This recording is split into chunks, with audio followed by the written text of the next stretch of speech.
Hey, trending topics. Welcome to U7-L2 directions for U7-L3. Oh my gosh. All right, so we're going to talk through your final assignment for the year. So you're probably like, wait, what happened to U7-L1? Last semester I had U7-L1 as a weekly rundown, but I decided not to do that this time around. So that's why it kind of just skips all the way to U7-L2.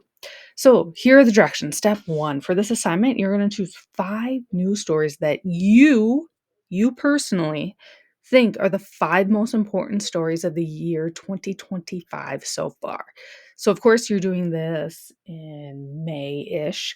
There's still quite a few months of 2025 left. So these 5 news stories must be from between January 1st, 2025 until June 1st, 2025.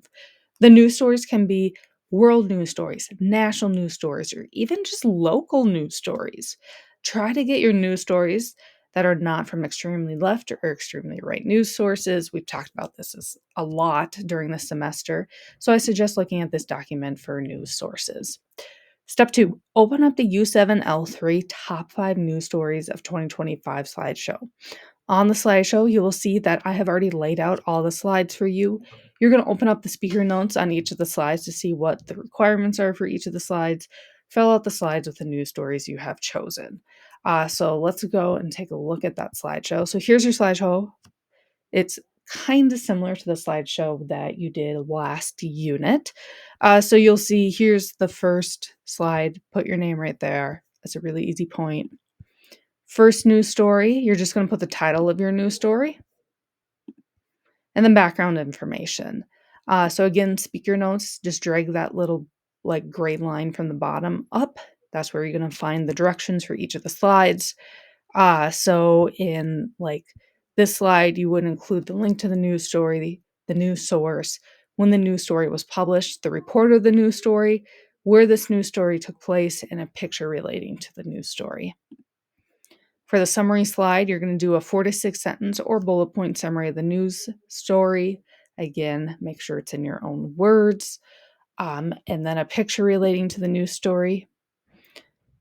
The impact slide, you're going to answer this question. Why do you think this news story is an important news story of 2025? And then you're going to answer only one of the following questions. So you don't have to answer all of these questions. Just answer one of these questions. So how might this news story affect the world? How might this news story affect the US? Who is the target audience of this news story and why?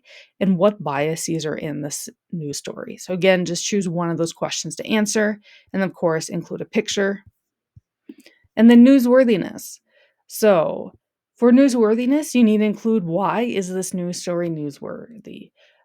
In order to answer that question, look back from the slideshow from Unit 1, which was the 7 pillars of worthiness, and complete your answer in 2 to 3 sentences or bullet points, and then a picture relating to the news story. Okay, then you're going to repeat that again for news story number 2. Same steps, same directions on your slide.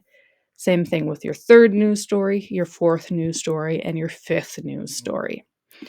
Okay, once you're done filling out all the slides, you're going to proofread your slides to make sure there aren't any grammar errors and you answered all the questions. Then you can turn it into Schoology. All right, so here are some tips. So this assignment is worth 90 formative points. So formative, okay? Even though it is not a summative assignment, 90 formative points can still make or break your grade. So to put it into perspective, the Edpuzzle videos you watch and the weekly rundowns are only worth 5 formative points. This is worth 90. So if you rather do this assignment in Canva, because I know some of you prefer Canva, that's cool. Just let me know that you're doing that. If you need help finding a news article, please let me know. I am more than happy to help you out. And also make sure all of the wording of your answers in your slideshow are completely in your own words. Yes, I had a few last semester who weren't, and their grade dropped very significantly because of it. That was not fun.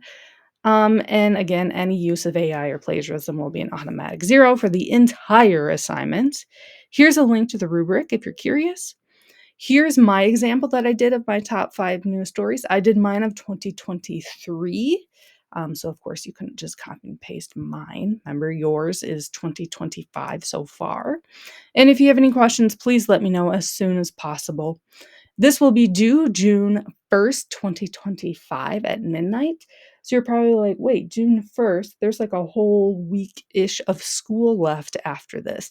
That's right. So since this is an elective class, and y'all are probably busy with more of your core classes, I decided for the last week of school, all you're gonna do is like a survey of how you like this class. It's super easy. It'll take you like 2 minutes.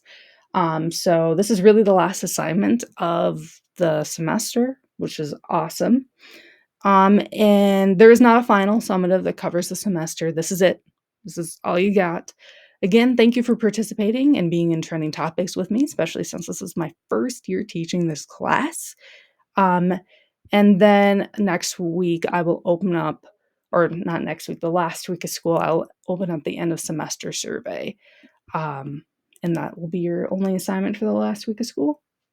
Again, let me know if you have any questions or if you need help. I'm more than happy to help you out. All right, thanks for watching. Bye.